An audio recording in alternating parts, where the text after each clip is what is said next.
Dumako muna tayo sa mga sabungeros ho, mga kababayan, mga boss chief amo sir. Ito, pakinggan muna natin ito. Steve! Ito, Sabay, ito. Atras ko, ha? Sabi dito, ano ba yan? Hindi ko mabasa eh. Samantala, wala pang kumpirmasyon ng Department of Justice kung totoo nga bang buto ng tao ang laman ng sakong na-recover sa Taal Lake. Balita mula sa DOJ, hatid ni Radyo Patrol, Steve! Steve!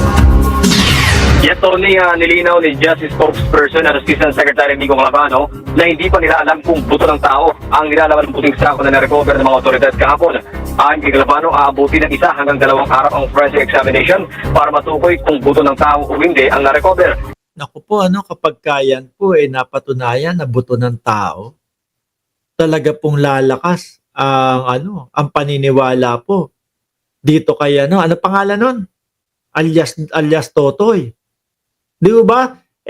Ang balita ho, kahapon mga kababayan, may nadagdag na naman pong mga sako na nakita na nakuha, na nahukay ho sa ilalim, nasisid. Pagkahuyo mga buto, naku po mga bossing, mas lalong titibay yung paniniwala ng sambayan ng Pilipino kay alias Totoy. Kinumpirma rin ng DOJ na nagsimula ng mga otoridad ng mga alat ng DNA sa mga pamilya ng missing sabungeros. Kung hindi man tumugma ang DNA test sa mga butong na-recover sa mga nawawalang sabungero, sabi ng DOJ, may mauungkat na namang bagong kaso na dapat aksyonan. Sandali. Kasi sinasabi ho ni alias Totoy, mga kababayan, na hindi lang po mga sabungero yung mga itinapon doon. Diba?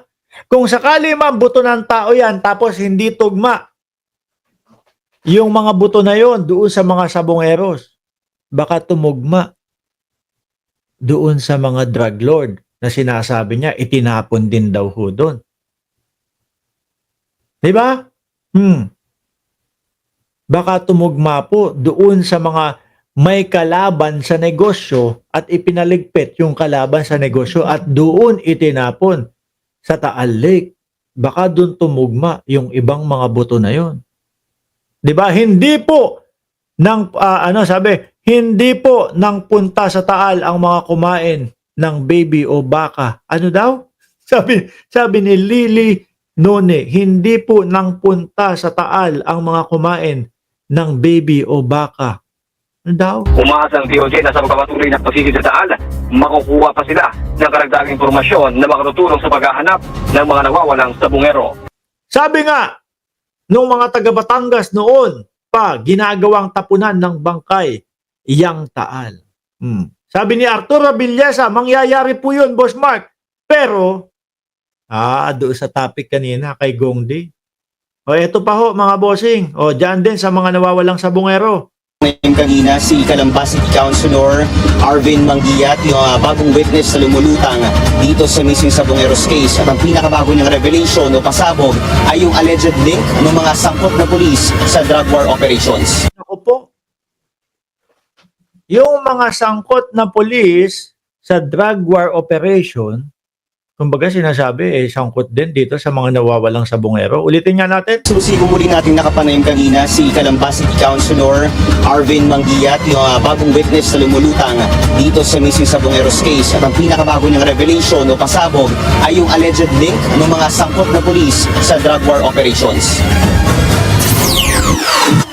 Mula sa pagdukot at pagpatay sa mga missing sabungero, parehong grupo umano ng mga pulis ang sangkot sa ilang extrajudicial killings noong Opo. Ibig sabihin, yung mga pulis na sangkot doon sa sabungero, sangkot din sa EJK ng dating Pangulong Duterte. Tingin ko ho, mga kababayan, kung yung mga buto ho na nakikita kung yung mga buto ho, yung mga sako na nakikita ngayon, baka magkalituhan baka madami pa doon sa ini-expect bukod sa mga drug lord, bukod doon sa mga sabungero, baka may mga iba pa talaga. At mukhang totoo yung sinasabi ng mga taga Batangas daw na tapunan talaga ng patay. ang kasagsagan ng madugong war on drugs. Marami sa kanila, intelligence officers. Yan ang kinumpirma ng bagong lumulutang na witness sa kaso ng mga missing sabongero, si Calamba City Councilor Arvin Mangiat, ang dating kapitan na siyang inambush at tinangkang patayin umano ng bilyonaryo at gambling tycoon na si Atong Ang, Atong ang na naman ang sinasabi. matapos mapagkamalang sangkot sa panchochope. Intel operatives. Sila yung mga nasa Intel. Sila yung nanguhuli sa gambling, sa drugs. Ayan. Sila yung gumaganap na mga pinag-uutos sa kanila, yung mga ino-operate nila. Like, yung mga ambush na yan. Di ba nung panahon na yun, parang legal ang pagpatay sa drug pusher. Ayan, sila yun. Ako tapos sasabihin ng mga DDS, tahimik daw po. No, nung panahon ng dating Pangulong Duterte. Pero ang sinasabi na to, nung panahon ho na yun, parang legal ang pagpatay. Sila yung gumagawa na yun. So, sabihin natin sir, yung ginagawa ng mga operatiba na ito, kumbaga hindi siya entirely legal. Medyo off the record yung ginagawa. Mas maraming off the record.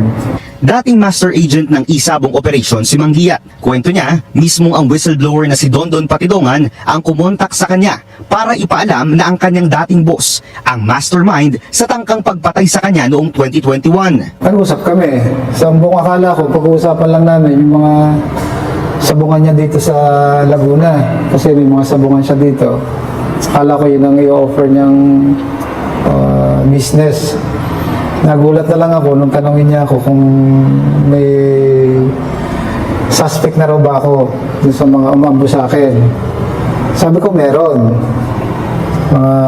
Sabi ko nga mga pulis. Sabi ko oo, mga pulis. Sabi niya, alam mo ba kung sino mastermind? Sabi ko yun ang hindi ko alam. Yan, sinabi niya sa akin na si Boss AA daw ang nagpaambo sa akin. So nagulat ako.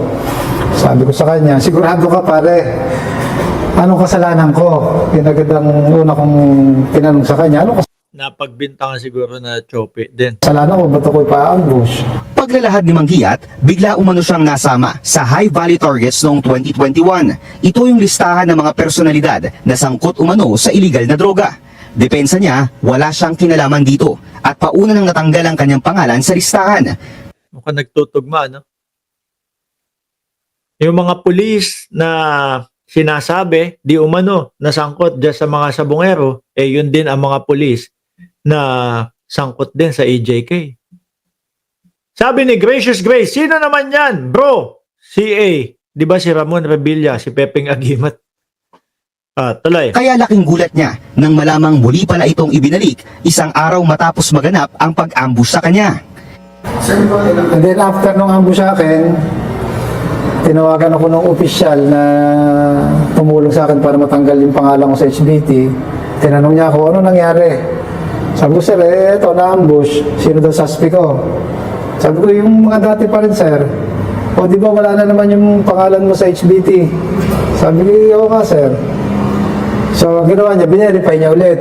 So, nung day na ma-ambush ako, kinabukasan, ibinalik yung pangalan ko sa HBT. Ani Mangiat, hindi umano pumasok sa kanyang isip na si Ang ang nasa likod ng ambush sa kanya. Kaya nagulat umano siya sa inilahad ni Patidongan. At tinanong niya ako kung sino yung mga suspect ko. So sinabi ko mga pulis. Sabi niya sino. So sinabi ko isa-isa sa kanya. At then sinabi niya, oh, tama, yan nga yung mga umambo sa'yo. Yan din yung mga nakakausap niya tungkol sa mga nawawalang magsasabong. Una nang inilahad ni Justice Secretary Boying Remulla sa Billionaire News Channel na intertwined ang missing sabongeros sa mga patayang naganap noong administrasyon ni dating Pangulong Rodrigo Duterte. Grabe, ano? Ang dami pa nating malalaman dito, mga kababayan. Hindi lang ho ito, kumbaga, matatapos ng ganyan-ganyan. Mukhang madaming twist eh. Madami pa tayong maririnig na balita po na ikagugulat ho natin, mga bossing. Kinumpirma ni Mangiat sa news team na kilala niya ang karamihan sa mga pulis na kasalukuyang nasa restrictive custody ng PNP. Pero daragdagan pa raw niya ito ng 3 sarhento at 1 police colonel, oras na magsampa siya ng kanyang official complaint sa NAPOLCOM sa susunod na linggo. At ayan ho, padami ng padami yung nasasangkot at padami ng padami yung mga binibigay na pangalan.